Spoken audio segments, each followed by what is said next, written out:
campanha para a manutenção do nosso grupo. Participe acessando o nosso site.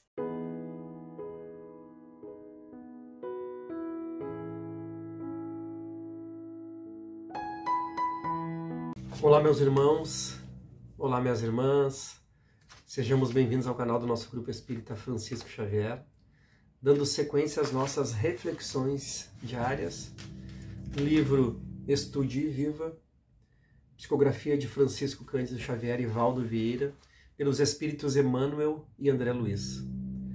Hoje o capítulo é lindíssimo, capítulo que fala muito sobre nós, sobre os nossos cuidados, as nossas análises sobre o nosso espírito, sobre os nossos pensamentos. Capítulo 28.2, Doenças Fantasmas. O texto é de André Luiz e nós vamos verificar o que diz, porque o texto é baseado no Evangelho segundo o Espiritismo, no capítulo 5, o item 4, e na questão 945 do Livro dos Espíritos. Nós vamos dar uma olhada rápida no Evangelho. No capítulo 5, Bem-aventurados os aflitos, o item 4 fala das causas atuais das aflições. As contrariedades da vida possuem duas origens bem diferentes.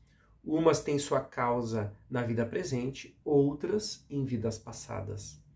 Quando procuramos as origens dos males terrenos, vamos encontrar em nós mesmos a responsabilidade pela maioria deles. Quantos homens caem por seus próprios erros?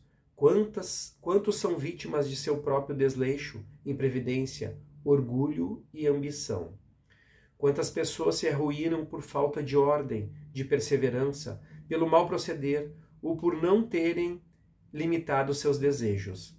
Quantas uniões infelizes frutos do interesse ou da vaidade, nas quais o sentimento verdadeiro não teve importância alguma?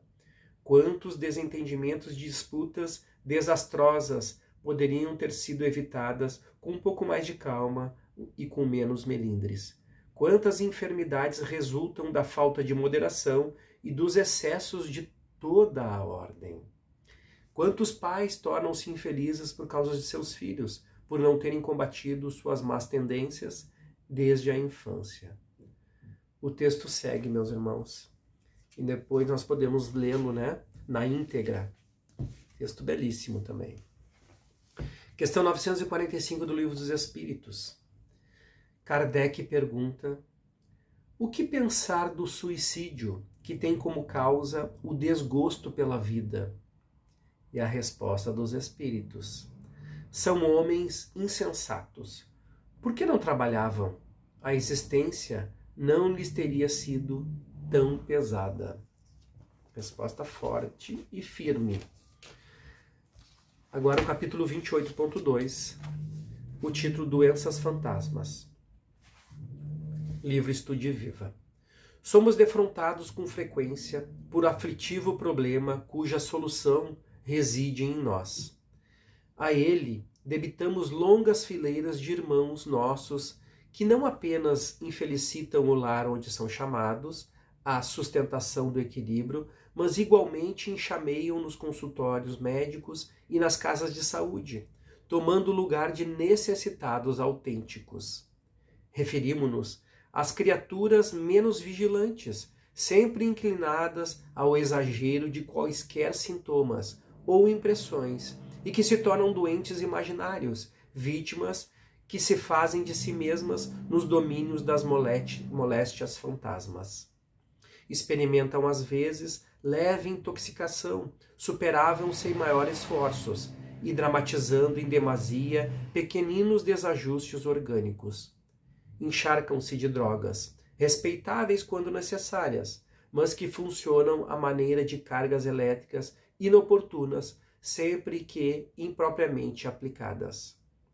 Atingido esse ponto, semelhantes devotos da fantasia e do medo destrutivo caem fisicamente em processos de desgaste, cujas consequências ninguém pode prever, ou entram de modo imperceptível para eles nas calamidades sutis da obsessão oculta, pelas quais desencarnados menos felizes lhes dilapidam as forças.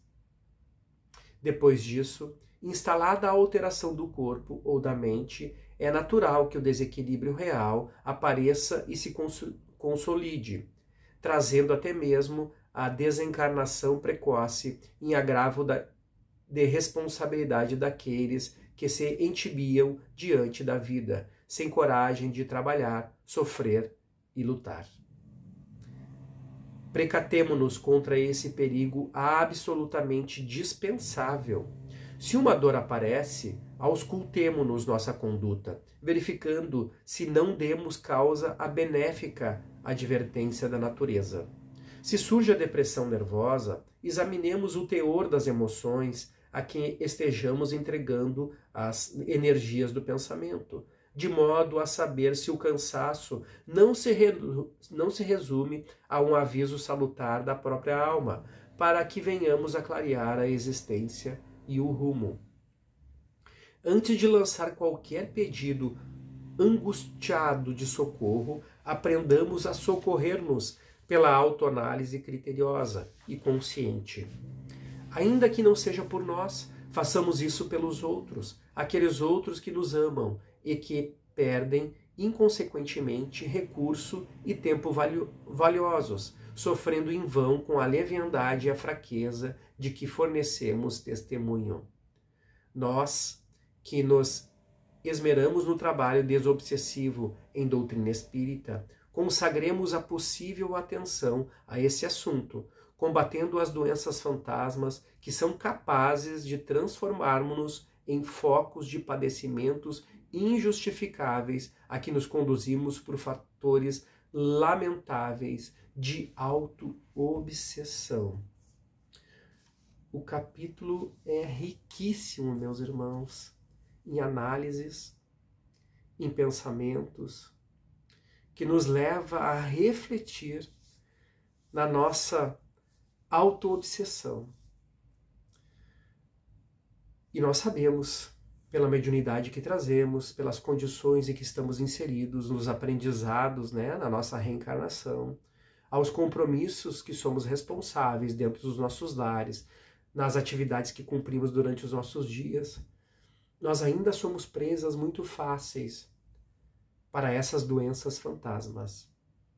E André Luiz nos convida a refletir, a pensar sobre isso. O que podemos fazer para combater esse mal que está dentro de nós ainda. Muitas vezes nós passamos por processos dolorosos na nossa caminhada e que são comuns dentro do nosso mundo, de provas e expiações, com tantas experiências aqui necessárias ao aprimoramento do nosso espírito. Mas nós nos sentimos muitas vezes inválidos e valorizamos demasiadamente as nossas dores. E isso não pode ser mais comum entre nós espíritas, nós que comungamos da doutrina espírita.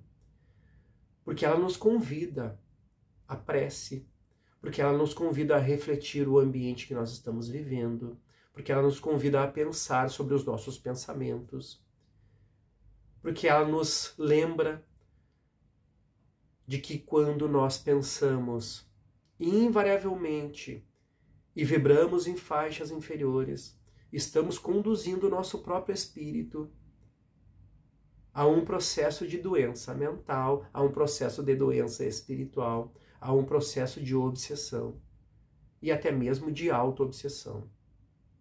Se valorizarmos demais as nossas dores, se nos queixarmos demais da vida, se nos queixarmos demais do ambiente onde nós estamos inseridos, reclamando do nosso lar, da nossa cama, da nossa roupa, gostaríamos de ter isso um pouco melhor, gostaríamos de ter aquilo, quem sabe, um pouco melhor. Damos valor, meus irmãos, a um ambiente desnecessário na nossa caminhada evolutiva. Precisamos olhar com atenção para isso. Precisamos cuidar das nossas forças do corpo, como nos diz o nosso texto. Às vezes, a doença do corpo nos chama a reflexões. Será que não estamos trabalhando demais? Será que não estamos depositando forças demais em áreas que nós não precisamos?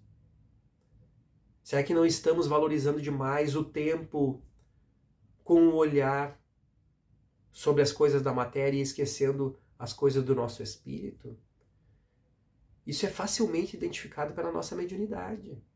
Quando nos desequilibramos, quando os nossos pensamentos se tornam pensamentos tristes, angustiados, pensamentos de auto-isolamento, preferimos ficar sozinhos do que vivermos com os outros, nos afastamos da sociedade.